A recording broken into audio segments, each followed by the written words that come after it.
So we are here to do the Hot Ones challenge. Dwight has 10 wings from Wingstop, and I have 10 cauliflower wings. And we've got everything set up from most mild to spiciest. We have the exact 10 sauces from the Hot Ones show. Season 11. Season 11. And we set up some lifelines. So we each have 2 glasses of water, a glass of milk, some yogurt, and some ice cream. And already our lungs are ready. Just from adding the sauce to the wings Yeah. was a challenge. So both of our noses are already running, and they've been coughing. I'm a little bit nervous. And if you hear a noise, that's Evie chewing on a bone. First, Dwight, how do you handle spicy food? I'm pretty good at spice. Normally, I guess when I get wings and stuff, I go for a medium spice and then a slightly hotter one. I normally don't go all the way to the end, but I have gone all the way to like the most extreme Buffalo Wild Wing sauces and stuff like that as sort of challenge type things when I've gone up in the past. It's been a long time since I had anything like that. Those will be good. It'll be fun. I think it'll be alright. So what's like the hottest thing you remember eating? Like how long ago was that? The hottest thing I ever remember eating was one time my mom had a party that she got some like peppers to do like decoration for the party. And I don't know what type of pepper they were, I don't remember. But I remember that we weren't really supposed to eat them. Then of course, as parties go, everybody decided to eat them. I'm like inhaling this at a party. So I made a thing where I wanted to eat one of them too. It was winter outside, so I remember my aunt ate one, and then she went outside and like shoved her face in the snow. Nice. But I did it without drinking any water or anything like that.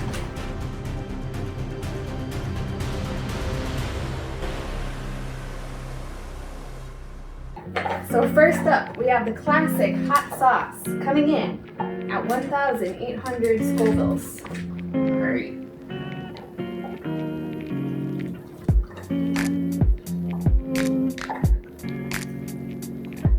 This one's tasty. When you were in high school, you worked at McDonald's. What was your favorite thing to make that wasn't actually on the menu? When I was in high school, I was a little heavier of a guy, especially when I first started working at McDonald's. I think I lost a lot of weight before I moved out. So we used to have a quarter pounder. It was like a double quarter pounder, but like with everything fresh. So like meat, cheese, bacon, onions, toasted bread. We'll put a little bit of butter on it. And I also used to make this McFlurry with everything in it. Okay. Those were the 2 things I used to make and bring home. Not every night, because that would have been crazy, but I probably ate that once a week.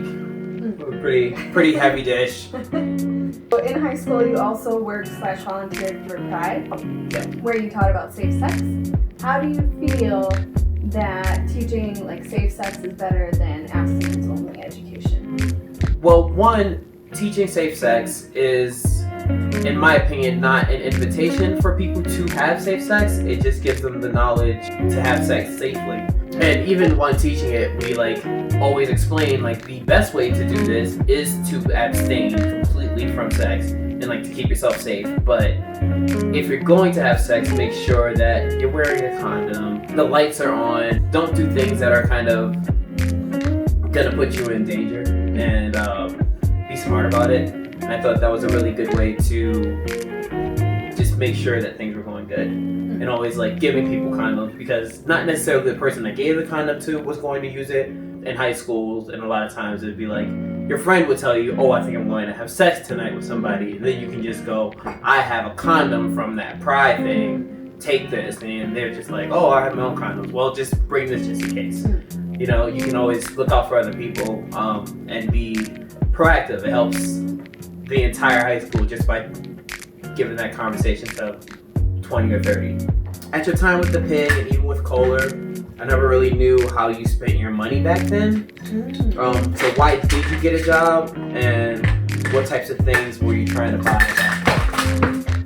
back then in high school? Okay, so when I was in high school, I got my first job at the pig. Basically right when I turned 16, that was the youngest that you could work. I didn't really do it out of necessity so much, but I really Another big thing I used to spend a lot of money on was clothes. So like my best friend and I would go to the mall and just spend all our money on clothes at Forever 21. I would go out to eat with friends a lot too, or like get coffee and stuff. So mainly food, gas, and clothing.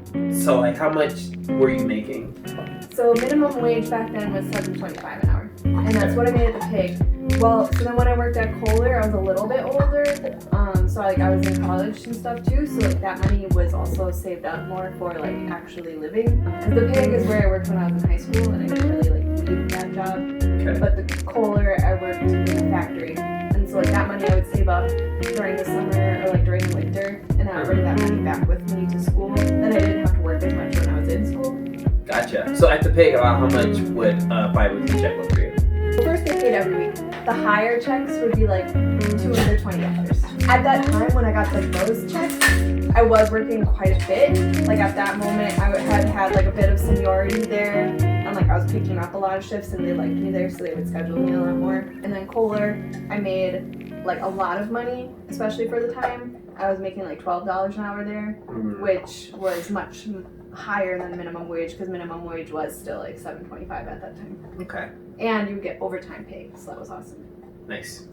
Next sauce is Cantina Royale Tamale Peka. And the Scovilles for this one is 4,200. All right, let's dig in. Great.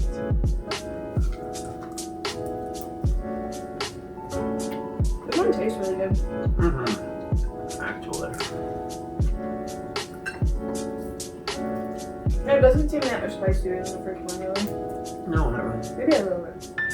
So Brooklyn is obviously a very like famous city, and it's depicted in a lot of movies and shows. Are there any like certain depictions that you can think of that like really got it right or got it wrong, or even just New York in general? That is getting a little bit spicier, actually. Yeah, there's My face is an getting hot. There's an aftertaste on that one. Most of the New York centered movies do show a lot of like what it is to live in New York, essentially. One I could think of, which you wouldn't even think I would think of this, but You Got Mail, Tom Hanks. Classic. Kind of brownstone buildings and like just being able to talk outside the windows. Though that one movie, which is a musical, West Side Story, that one got it pretty close on to what it's like to kind of just be around Brooklyn and stuff in New York. Careful around the eyes. Right. Whoops. The ones that get it wrong are the ones that show pristine streets of Manhattan the entire time. That is just the very smallest portion, I believe, of what New York has to offer. The ones that get it right is the ones that show it just being a little bit more grittier. It is a concrete jungle, and that concrete usually has a lot of cracks inside of it. So obviously Brooklyn now is very different from when you grew up. Or why do you think Brooklyn started to change so much? And like, what's the biggest difference now? I think the main reason Brooklyn started to change was because the amount of money that Manhattan, New York, was bringing in was so like exuberantly high, and the cost of living anywhere on that borough became more and more ridiculous. So it started, I think, to change with Williamsburg, Brooklyn. That is the very first neighborhood after you get off the L line and many other lines, train lines that go across the bridge in Brooklyn to New York. So you take the L line straight into 42nd Street and you'll be right downtown and a lot of the working districts. So a lot of people who couldn't afford to live in the Manhattan area would live right there.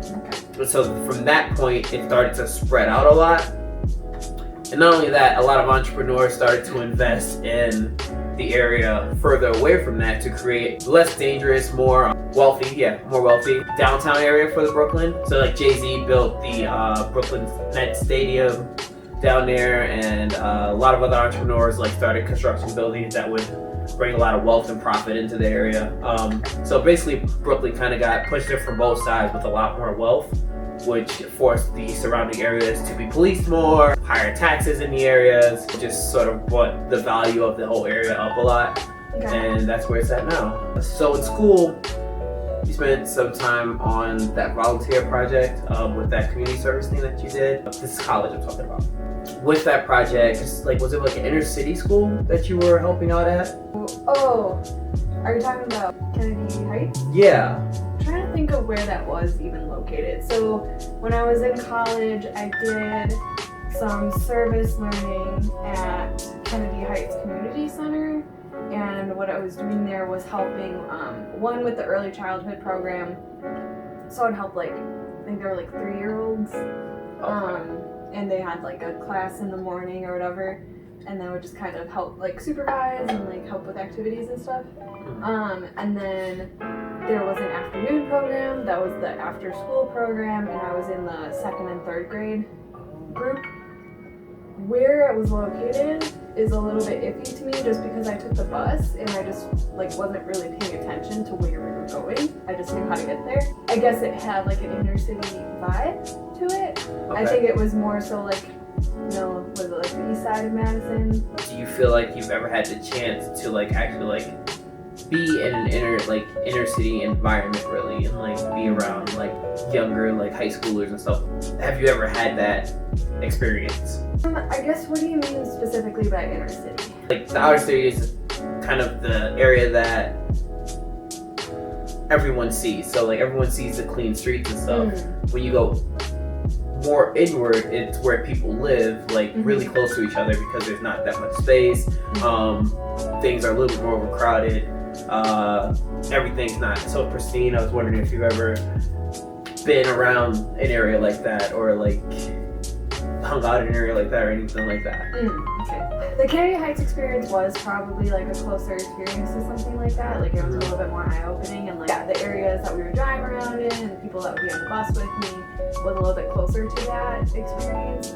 As well as I do think that Quincy Place Noodles would have a little bit more to that vibe. Okay. I don't think it's nearly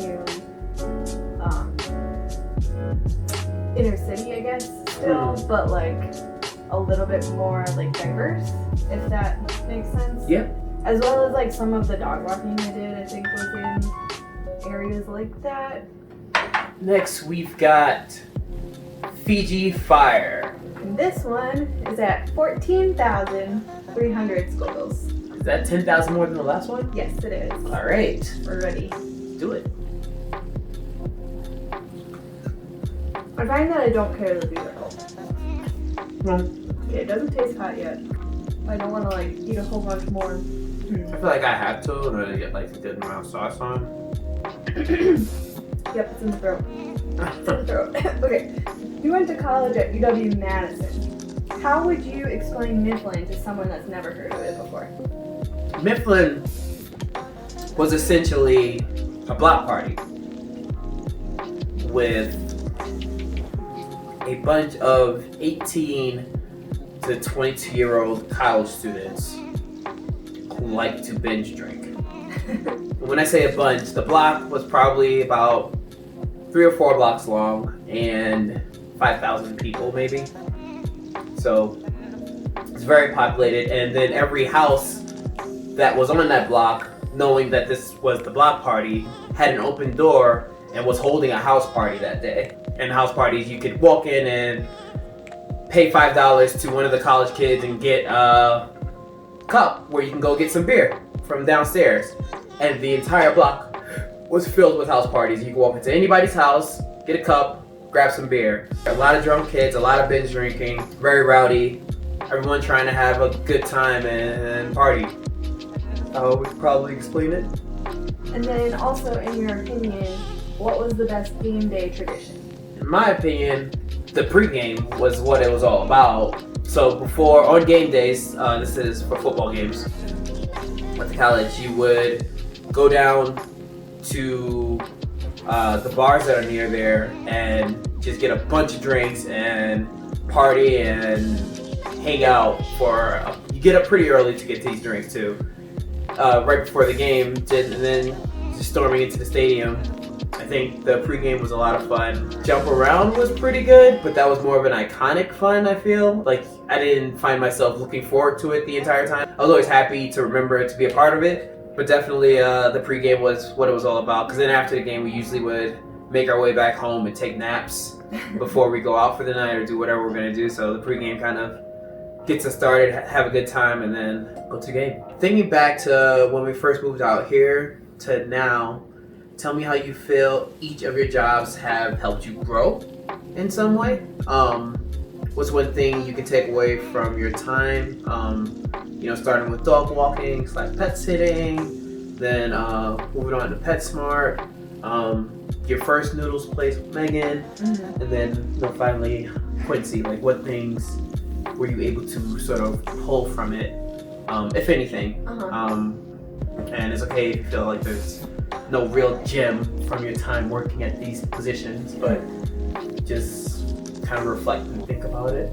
Well, I feel like there's something to learn from everything, every experience. So first I was at PetSmart. I mean, I don't know if I necessarily learned any like skills or anything, but I feel like I learned that PetSmart is a terrible corporation. And I might have like learned a thing or two about like taking care of dogs. Then I went to the dog walking position, and I feel like that was really helpful to get to know Denver as a city. Like, I genuinely wouldn't know the map of Denver nearly as well if I didn't have that job. I feel like that helped me experience the city a bit more.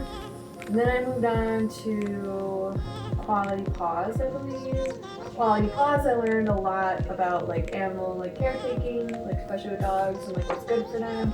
And like Evie has a lot of allergies, so I think that helped with that information. Like Noodles was its whole own journey, and I feel like with each Noodles I definitely learned like different leadership skills, I think. Okay. Like I feel like Noodles has taught me more of that than any of the other jobs I've had in Denver.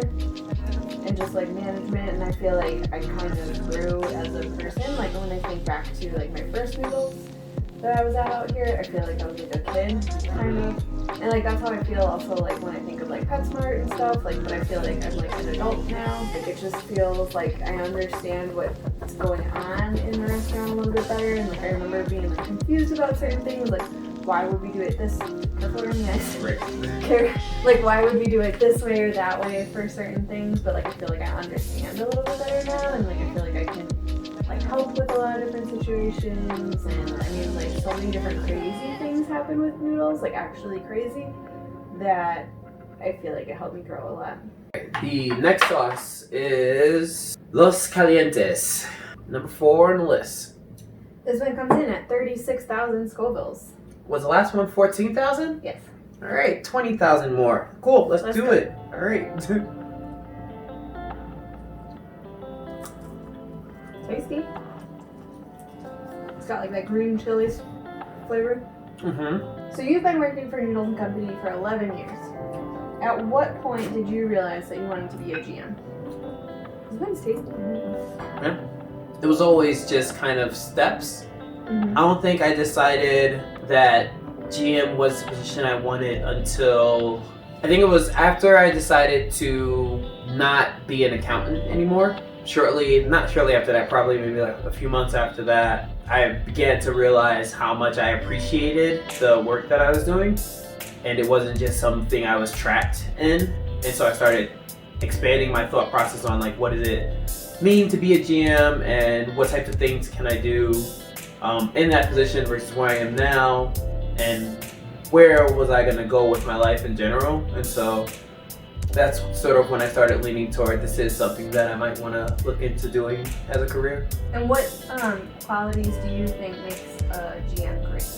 For me, I think a great GM is able to balance the needs of their team with the needs of the business. Just the general manager position in general has to really pay attention to all of the finances and everything happening, but also needs to make sure that the people that are working under them are happy and enjoy their work and want to be there.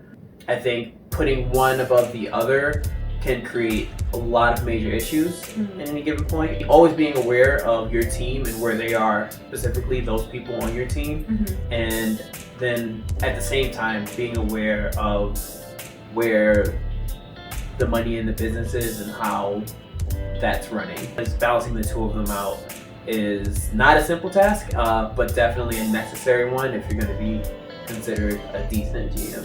I know we've talked a bit about our crowds from back in high school, but I don't think I truly understand how that setup looked for you when you were hanging out with your friends and stuff in high school. What types of things did you guys do? Did you go to movies? Were you guys at parties?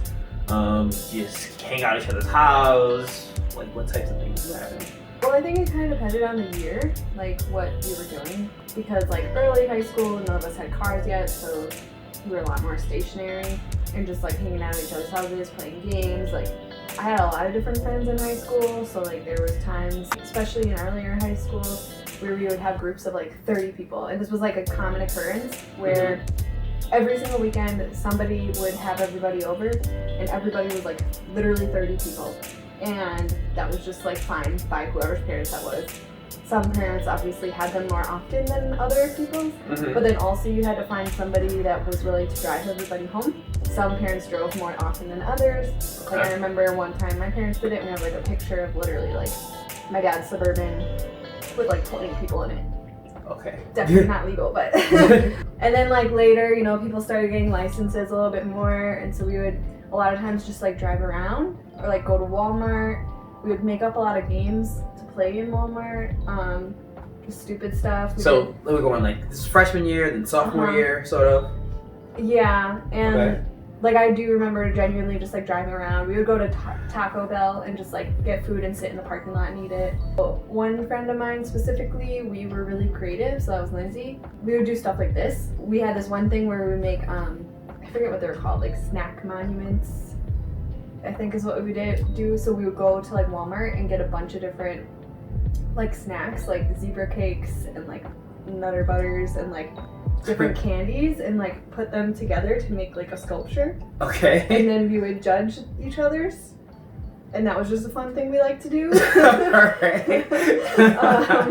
We would always find random things like that. So that was one thing I really appreciated about her. I didn't like go to parties so much. I think like a little bit later I did every once in a while, but like that wasn't like something that my main group of friends was really into, so it was kind of hard to get into that. And like the people that did party a lot, I didn't really like hang out with very much. So the next sauce is called Scotch Bonnet Mustard. And this one is almost the same as the last one, so the Scovilles are 37,000. Okay. The flavor of this one is not quite so good. It's interesting. This one does feel spicier than the last one. I don't like this one. Okay, so this is the picture. So what makes super speed the best superpower? Nice. Control of speed and time is essentially what it means. I'm getting a lot. Control of speed and time, I think, is really cool because just being able to move around and do things, and it's always been looked at as sort of a lesser power, but in terms of like the power schemes, but it's always come up to be probably the most impactful for scouting and things like, and just saving lives and doing things like that inside of whatever genre. Speed has always been a quantifying measure, so I really appreciate it. Alright, so Dwight, you've experienced many Halloweens in Madison. First, can you explain what this costume is? And second, what is the craziest costume you've ever seen in Madison Halloween? That costume is a surgeon. Basically just went to the dollar store and bought some scrubs and it ended up being combined with one of my other friends so that I was Turk from Scrubs and they were JD, and it was we had a pretty good time just running around being Turk and JD. Eagle! Yeah, that was Aubrey, by the way. He makes the perfect JD. Yeah. Yeah, I don't know if this is the craziest thing I've seen, but one Halloween at Noodles, one of the sororities up the block decided to all go as Victoria's Secret models. So they all came in and brought underwear and angel wings, which is a very startling thing to see in October in Madison. It was not warm out. So can you tell us where this picture was taken, and then also what is the best part of visiting a new national park? So that was taken at the Sand Dunes here in Colorado. that was a pretty good time. We were able to rent boards and then kind of ride down the sand dunes like we were surfing, sledding more. What I would consider it, snowboarding, sandboarding. It was a really good time. And in terms of visiting the different national park, it's really interesting because each of the national parks has this like atmosphere of almost being on an entirely new planet. Like for whatever national park that you're going into, like the scale of all of the things that are happening with inside of it. So sand dunes, for instance, the scale of the amount of sand that you have literally in the middle of just a drive like a city. It was just like, are we like all of a sudden in this like crazy desert area? And it was like actually really intense. But then in another section, you can literally go from driving on normal roads to canyon lands where it literally looks like you're on Mars or something. And there's just like giant canyons as far as the eye can see in every direction. And that's the main thing. It's just like, it's not just kind of isolated. It's like miles and miles. So everything you see around you kind of consumes whatever the theme of this national park is, and it's just really intense. After experiencing so many of them, it's just something that really stood out to me. It's been really cool. This one, I was just really wondering about it. And then for a reference, you can't tell what it was. It's just getting the same group of pictures. And I can bring this one up. So I'm really young there. here goes Danny and the photos. Yeah, just what's going on? Why did you get so upset? What? Okay, well, so what that is Shantytown, and that was an event that my church would hold every summer to raise money for homeless people. So we would build shanties out of cardboard boxes and sleep in them overnight in the church's parking lot. And they would like teach us a lot about statistics. Like one, they would teach us about like money and like how it's difficult to like dig yourself out of like homelessness, because it's like, this is how much rent is, or this is how much this type of thing is, and just like teach us about the difficulties with it. So that's what that event was, why we were in the cardboard box and stuff. That picture actually made it in the Sheboygan Press. Like the one of me sitting by the box was like all over all the newspapers in my hometown. I forgot about that until this right now.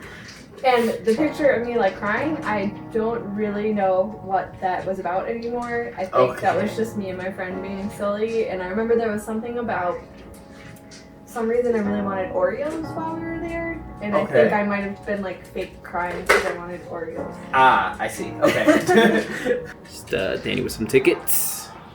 So, what was that about? What were we seeing? Yeah, what were you guys gonna see? Like, where were you? What's going on? So we were in Madison, and we were gonna go see the acapella group Redefined.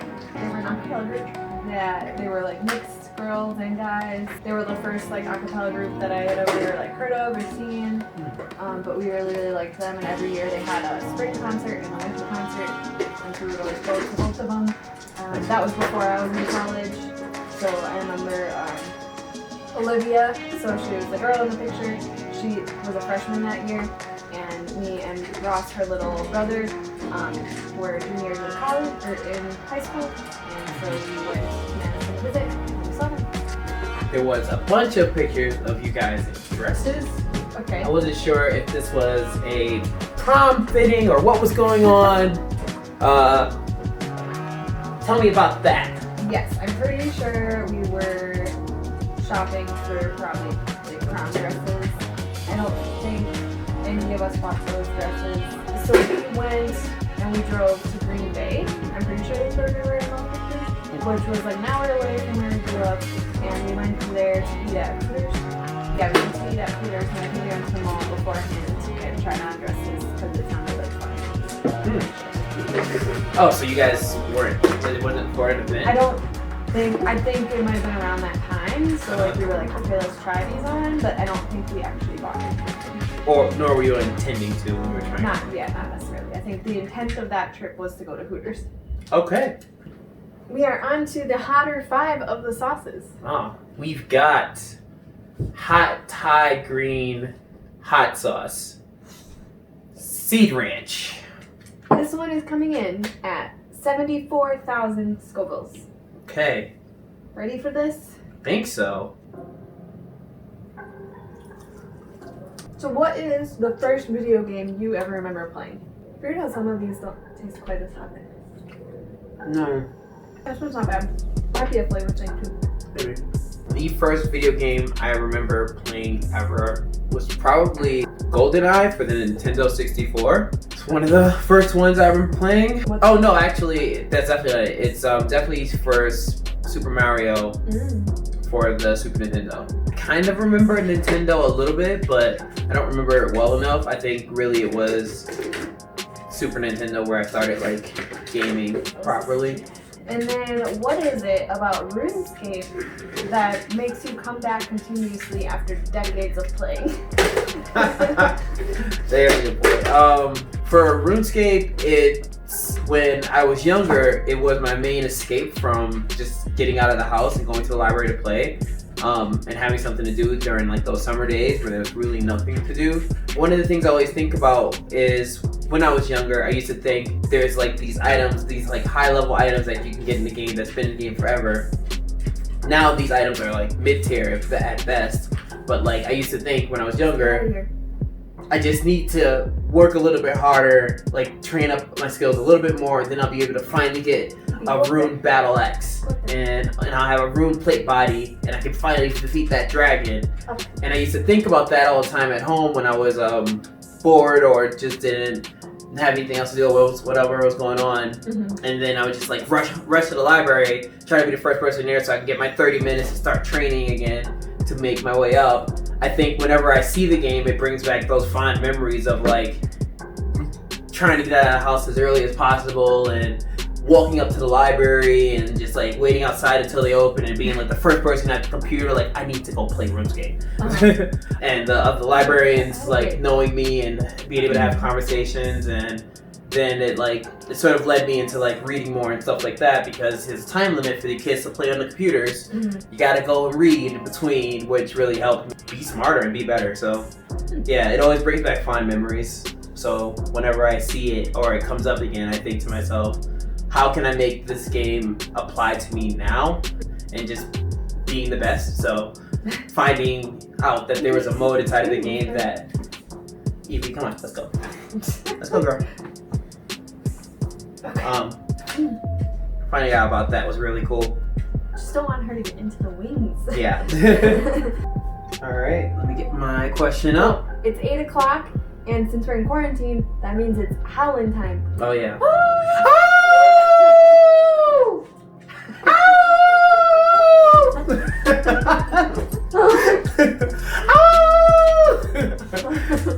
Evie's not a howler, as you can see. We're trying. Don't lick my face. It's gonna mess with your tongue. Girl. Okay.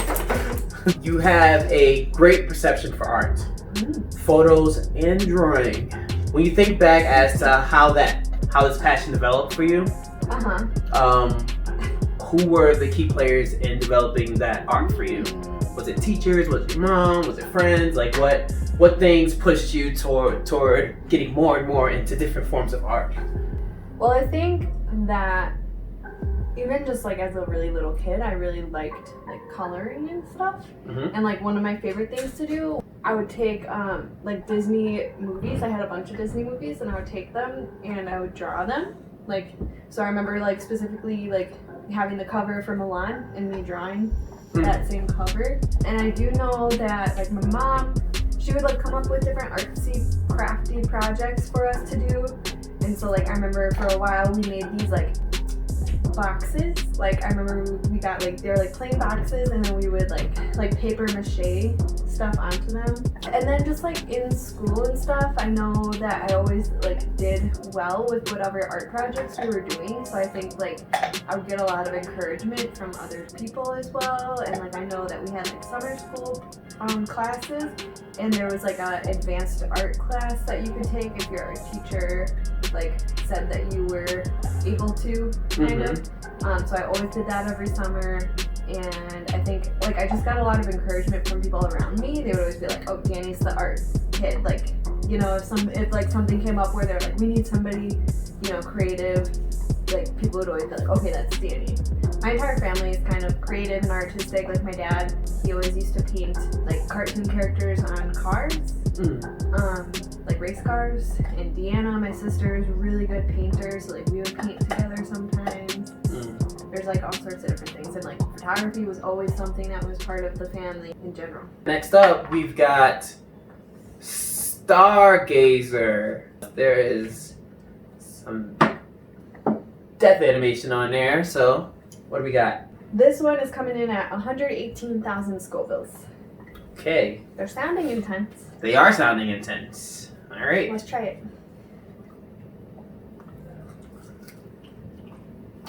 This one's burning going down the throat.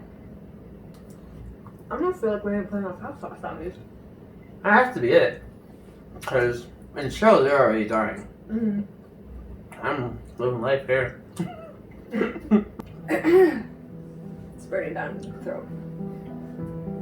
Okay. So how? Wait, Huh? this is hotter. How do you define? How do you define? Like my face is like getting sweaty. How do you define a slice? And also like, I feel like I have a lot of spit in my mouth. Okay.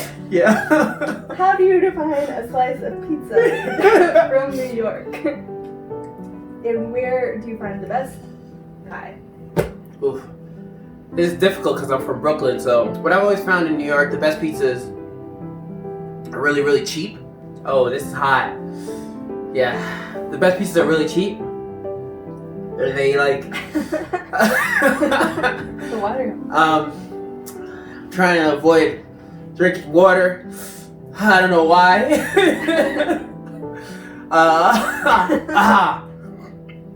So the best pizzas are the cheapest. So $1, $2, whatever you can get a slice. I grew up in the inner city, so our pizzerias were always cheap. But then when you go out to like Manhattan and stuff and finding that cheap pizzeria was always a gem. Because back then it was before you could just go on Google and go where's cheap pizza. So you'd literally find a pizzeria that had cheap pizza in the middle of Manhattan when you were out there for whatever reason. It was always a gem, always a blessing, and what made it so good is usually the only reason why you're looking for a cheap pizza in New York is because you're hungry. Just how hungry you were by that point was a big deal, and factoring in the greatness of finding that slice. So if you could, it hurts to talk. If you could transport any food or restaurant from either Wisconsin or New York to here right now, what would it be? Paul's Palminis from Madison would Nice. come this way. That place was delicious. Great drunk food, great food in general. True. So, love those things. I'll transport them here. Same. My lips are tingling. Best pizza spot is Sheboygan. And then I did some work to look up some pizza spots and see if you've actually ever been to them. The first one was called Two Retro. No, don't know it. And then the next one was Harry's Prohibition Bistro. I went there once and it was the grossest. There's not very often where you go out to eat and you're just like, wow, this place sucks. But that place sucks. Huh. Yeah, they were really highly rated on the websites that were ranking food. And then my next question was, in Sheboygan, what is your favorite classy restaurant to go to? Not just like your normal side road place, just the classiest place that you can go to there that you like. One, there's the American Club. My sister used to work there when I was a little kid, and it's at Kohler. It's like, there's like a 5-star hotel and restaurant out there. And that's the American Club. I don't really remember it very much, but there's also, and I don't remember what this place is called, but by the Sheboygan Airport, there's a really fancy restaurant, and at the time that I went there for my 18th birthday. At the time, that was probably like the most expensive meal I had ever gotten. Can you repeat that place again? I don't remember what it was called, but it was Okay. by the Sheboygan Airport.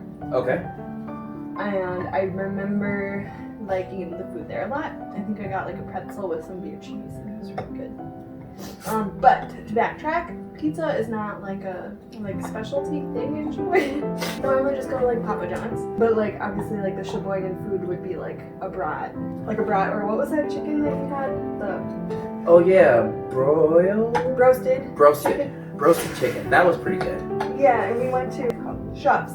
So Shuffs is like I'd say that's like a pretty Sheboygan restaurant. I mean, a brat fry is like where like the good Sheboygan food would be at. Normally outside of the Pig on a good summer day, and you get to rip your float too. Oh, you know what's next? Okay. It's about to get real. Next up is The Bomb on the TV show. This is the one that whoever is there usually they zoom in on their face and they start coughing and yeah. Even putting the sauce on this one was pretty intense. So. And this one, Scoville's comes in at 135,600. What was the last one? 118. All right. So another 20,000 jump, but apparently the flavor of this one is really bad. let's do it. Okay. And it's like red. Yeah. Oh, that does taste so bad. Oh. Oh, I understand everything. Oh. I feel like I just ate nail polish. It's so bad. Okay. Holy shit, it's so hot.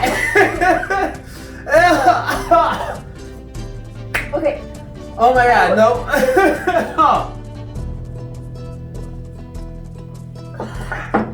Oh. That made it worse. Okay. As somebody that enjoys hip hop. Oh, okay. That's really bad. As somebody that enjoys hip hop, I can't talk. It hurts my throat.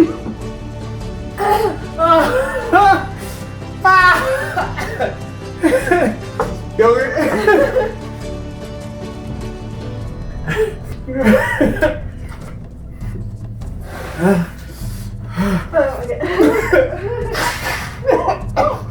Okay. As somebody that enjoys hip hop, what album do you suggest somebody listen to if they're just getting into it? My throat hurts so bad. The ice cream's where it's at.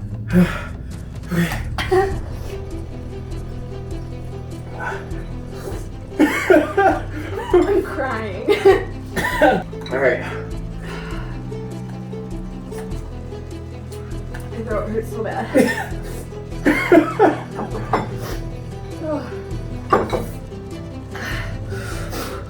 Biggie's Life After Death. 2-part album. Listen to that.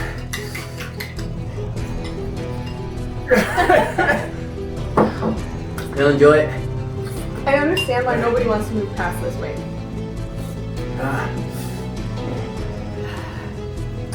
Oh my god. I can feel it in my stomach. Sounds bad, guys. Which modern hip hop artist is doing the best job of continuing the genre and reflecting the state of the world in their music? That's an easy one. It's Kendrick. Oh, he has the ear to the ground. And he lets it go in his music. It's just inspirational. Listen to him. Oh. It's like listening to Oh, my nose hurts. it's like listening to Nas or Tupac. I think as an introduction to fun hip hop, listen to Busy. He's a great storyteller. Biggie's great. I feel like Kendrick embodies that, but he also holds a lot of Tupac and Nas in his music, really telling people what it is like on this side of the train tracks to be black and be in America, which is something a lot of people don't understand. But it's a different experience. I can tell my hair hurts now. Okay, guys, that was real. That was rough. My nose, it hurts right here. All right. Again, I'm not eating another bite to answer your question. I feel like I'm literally breathing out hot air. Also, the almond milk tastes disgusting right now for some reason. Yeah. All right. When thinking back to how it was to leave for college, do you feel like there was any major advice or tips that your mom and dad or sister passed on to you? Any advice that holds true even today? No. Mm. I do not remember them giving me any advice. Anybody back then giving you some nuggets of knowledge? I know you visited Olivia. Maybe she said something that helped. No. Wow. Okay. I don't know. I just don't remember getting like, any advice from people.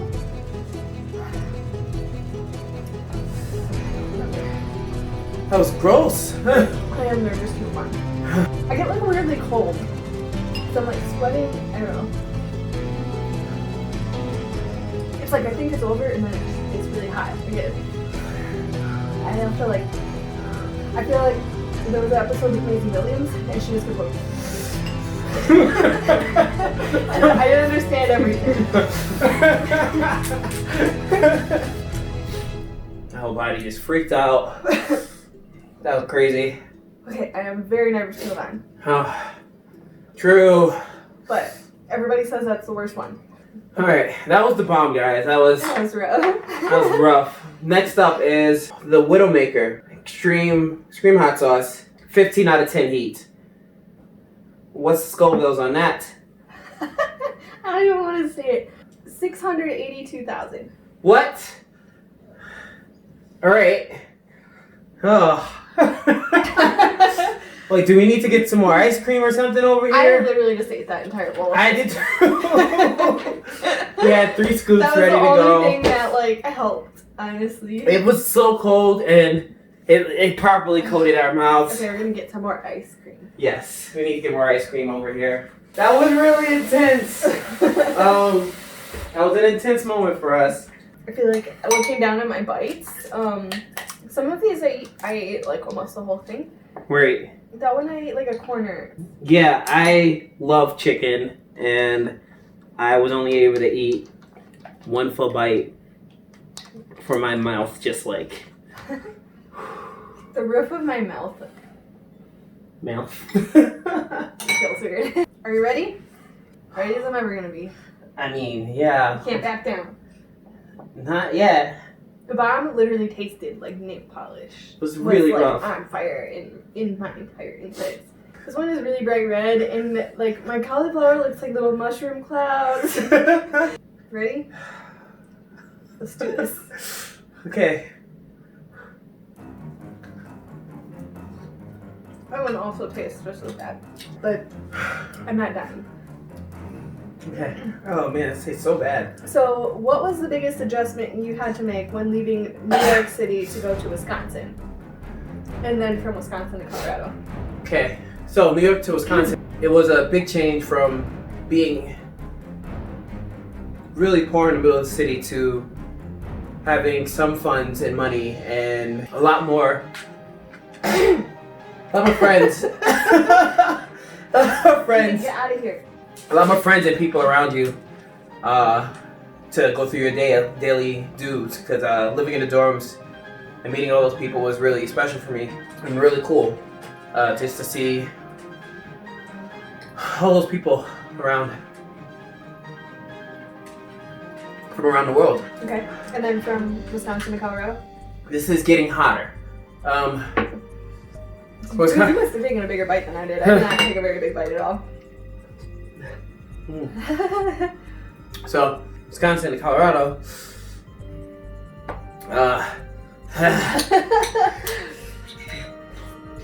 Was a lot less drastic of a change for me, because in Madison, I feel like I expanded so much as a person.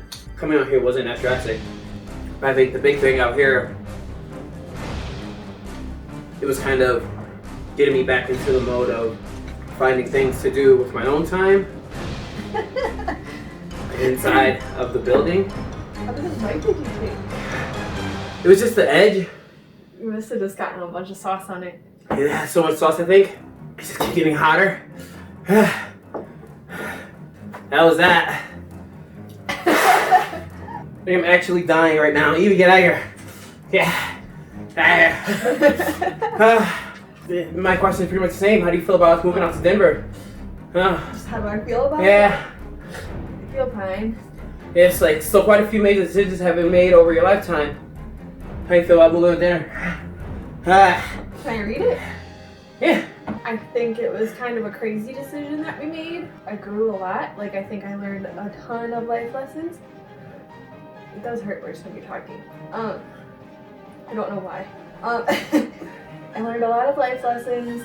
A lot of crazy stuff has happened in the last 3 years.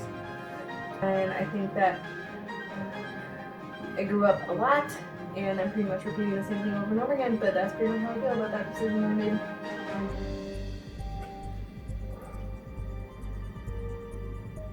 Okay. Next up is Hot Ones The Last Dab. The skull vote for this one is coming in at a 2 million plus. It is tradition on the Hot Ones television YouTube channel show that for the last dab, they take some of the sauce and they put a little bit more on top. You want to do that? No.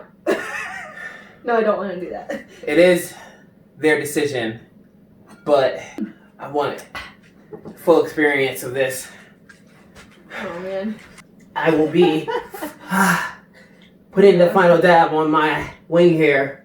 I feel like you're doing it, then I have to do it too. It's the last dab. This is it. Just a little bit, a dab of sauce extra, right on the edge there. Goodness.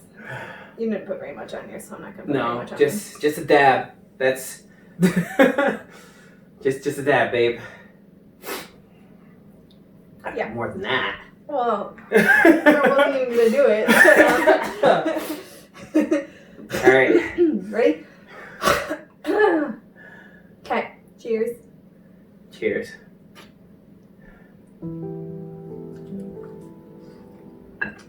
Can you list all 10 Marvel characters in the Marvel Cinematic Universe with their own feature film?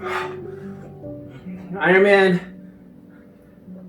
the Hulk, Black Panther, Thor, Ant-Man, Captain America, Doctor Strange, This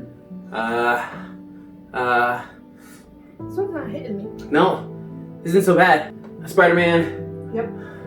Black Panther, did I say that already? Yep. Oh, I'll say it. Do you want to hit? sure. Okay, one of them isn't really one character. One of them isn't really a Marvel character. Isn't one character. Oh, Guardians of the Galaxy. Mm-hmm. And then Captain Marvel. There you go. You did it. Yay! I did that. All right.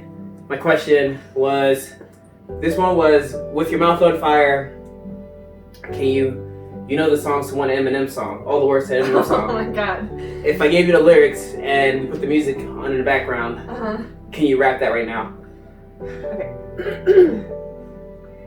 I can't even think of how it starts right now. What's the name of this song? Is it Lose Yourself? No, it's The Real Slim Shady. I can't. Can you help me start? Okay, Yeah. I know. I got it. You putting the music on? Yeah. I'm supposed to start. Let me do drops here. Y'all act like I've never seen a white person before. Dove on the floor like Pamela. Tommy just burst in the door and started whipping her ass first than before. First with divorce thrown over furniture. This is so bad. I lost it. I'm gonna have to hop in on the second verse. I really do know all the words right now. My head is not even.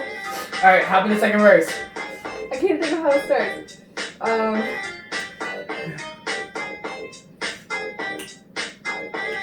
Will Smith don't have to cuss in his rap to sell records. Well, that's how it's right. I'm really gonna have to sing.